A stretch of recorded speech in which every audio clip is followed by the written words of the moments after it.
Welcome to week 3 of Filmmaking and Animation in the classroom. We hope you enjoyed the 5-shot film activities from week 2. Samantha and I are back to answer some of your questions from the past week and also to give you a few extra pointers that will help you and your students in your filmmaking. So we had some really inspiring comments this week from our participants, and particularly about peer-led learning and peer assessments that we wanted to share with you because we thought it might be quite useful for your practice. A number of you indicated how valuable you find learning by teaching, embedding the learning even deeper by showing someone else how to do this thing that you've learned. So thanks to Julie for this comment that she made. She said, a student could video themselves reading a book at their level, then working with peers they could discuss if they heard fluency, what self-correction strategies were used, and then ask what questions they would ask about the story to show understanding. This makes the learning more peer-led rather than teacher-led. We couldn't agree more. We love that idea. It's also quite nice maybe to ask students to, or you could do this yourself, to make intentional errors. For example, with the reading example, you could read the book, make intentional errors and see if the peers pick up on these. It might be nicer that way, that rather than critiquing someone's actual effort at the reading strategies. And we're not just talking about instructional videos when we're talking about peer-led learning and peer-led teaching. I know we showed a lot of examples about instructional videos, but try and be creative in how you approach the instructional video. One from Catherine as well, on the same vein, trust your students, take a step back, they learn far more from each other. And this goes for the technical filmmaking aspects as well, not just the curricular content or the learning objective in the film, but the actual picking up of the tablet or the camera and showing their peers. You know, any budding filmmakers or technical whiz kids in the class can show their peers how to make a film, which will be a really rewarding experience for them as well, including leadership skills as well as everything else. And just one final point on that is the shoot and screen process we've been looking at over the past few weeks, which is think, plan, create and evaluate, is really important. But don't forget that experimentation and independent learning and just having a go, getting it wrong, having another go and progressing is also really key to student learning. Thank you to Ida for your question, which says, what about students with special educational needs? Well, thankfully, filmmaking is an incredibly inclusive process. It relies on a team of people as well, so there are lots of different parts to play. And speaking, listening, problem solving, organisation, all of these kind of skills come into play. Each student can have an opportunity to try each of them out and develop them. If some of those skills are perhaps still developing in some students, just encourage persistence and resilience to keep going, knowing that each time you make a film, these skills will develop even further. You may like to make use of job role cards, so each person in the team has a particular job to play, thereby focusing their attention on the task in hand. This might be the camera person, sound, editing, marketing, script writing. And don't forget to use any signs and symbols that you use throughout the normal school day if you use them with your learners. The process we've been looking at already breaks the filmmaking process down into small, manageable chunks, which is really important so it doesn't feel like a big, overwhelming task or mountain that they need to overcome. Take it step by step, including the actual filmmaking, the picking up of the camera and recording, step by step, thinking ahead to any potential challenges that might come up for specific learners and having a plan of action in place that you can go to if that challenge does prove troublesome. And practice as many times as you need. You don't need to film a film in one go.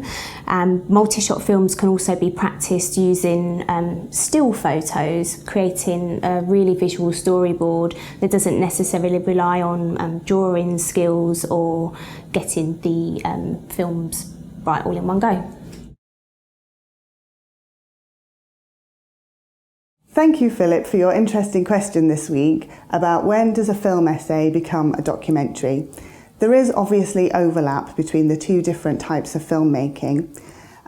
When students are perhaps making a documentary, they might be presenting evidence to the audience, perhaps photographs or interviews or archive footage. Of course, the students may appear in their documentary, or they may do a voiceover, or perhaps some animated sequences to explain an idea or a concept to the audience. With the film essay, the students have perhaps synthesised all of this information at the think stage, and then they have planned how they are going to present it to the audience at the planning stage. And it's much more likely that in the film essay, the students are appearing and are giving their ideas about a particular topic or idea, instead of having lots of other voices and opinions in the film essay.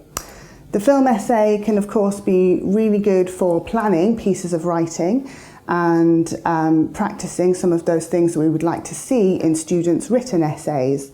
For example, the idea of point, evidence and then explanation, so that students can practice how to effectively build a coherent argument and structure a written essay, and they can obviously practice this through their filmed essays. If you are interested in supporting your students to create documentaries, we have some really good resources to help you to watch and critique documentaries in the classroom, and also to engage in documentary filmmaking. If you go to interfilm.org/greatest-generation, you'll find resources there, or you could just go to our resources homepage and search documentary. Thank you, Lisa, for your question about where you could find some narrative filmmaking examples, like the example Thumb Wars that we had on that step this week.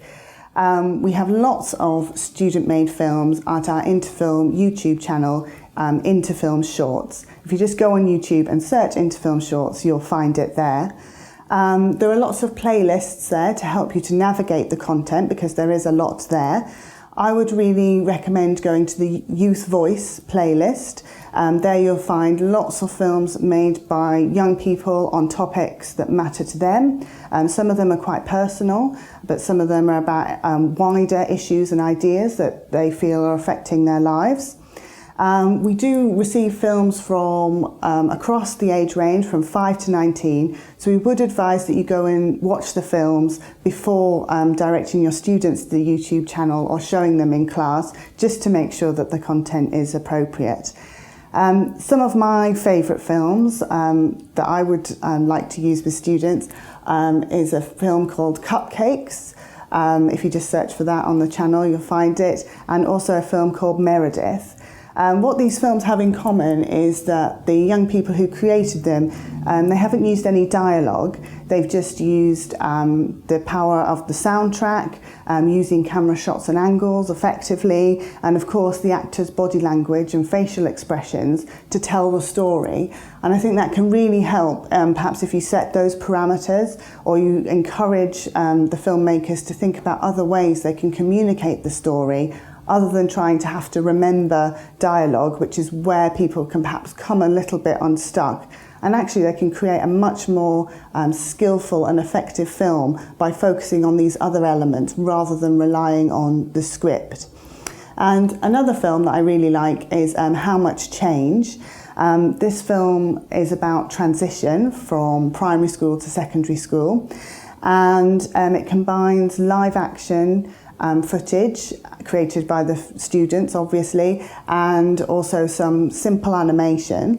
And hopefully by the end of week 3, this is the type of film project that you can engage in with your class or your group. Obviously, creating animation and live action means that there are lots of roles and opportunities for the participants to try lots of different things and develop different skills.